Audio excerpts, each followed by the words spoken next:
2026 சட்டசபை தேர்தலில் நகைக்கடன் தள்ளுபடியை எதிர்பார்த்து தற்போதைய கூட்டுறவு வங்கிகளுக்கு நகைகளுடன் மக்கள் படையெடுத்து வருகின்றனர். தமிழகத்தில் தொடக்க வேளாண் கூட்டுறவு வங்கிகள் ஆயிரக்கணக்கில் செயல்பட்டு வருகின்றன.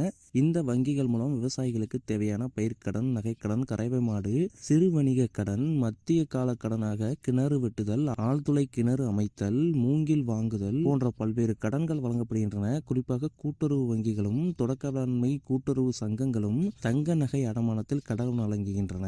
கடந்த சட்டசபை தேர்தலின் போது திமுக தேர்தல் அறிக்கையில் தாங்கள் வெற்றி பெற்று ஆட்சி அமைத்தால் கூட்டுறவு சங்கங்களில் 5 பவன் வரை நகை கடன்களை தள்ளுபடி செய்வதாக அறிவித்தது. அதன்படி கூட்டுறவு நிறுவனங்களில் 2021 மார்ச் வரையிலான நகை கடன்களை தள்ளுபடி செய்து உத்தரவிட்டது.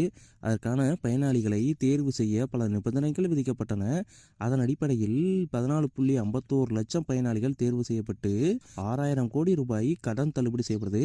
இந்நிலையில் வரும் 2026 சட்டசபை தேர்தலில் கட்சியினர் அளிக்கும் தேர்தல் வாக்குறுதியில் நகைக்கடன் தள்ளுபடி அறிவிப்பு இடம்பெறும் என எதிர்பார்த்துள்ளனர். அதனால் தற்போதைய கூட்டுறவு நிறுவனங்களில் தங்க நகைகளை அடமான வைத்து நகைக்கடன் பெறுவதற்காக ஏராளமானோர் படை எடுக்கின்றனர். குறிப்பாக சேலம், நாமக்கல் மாவட்டங்களில் அதிகளவில் நகைக்கடன் பெறுவதற்காக பெண்கள் ஆர்வமாக உள்ளனர்.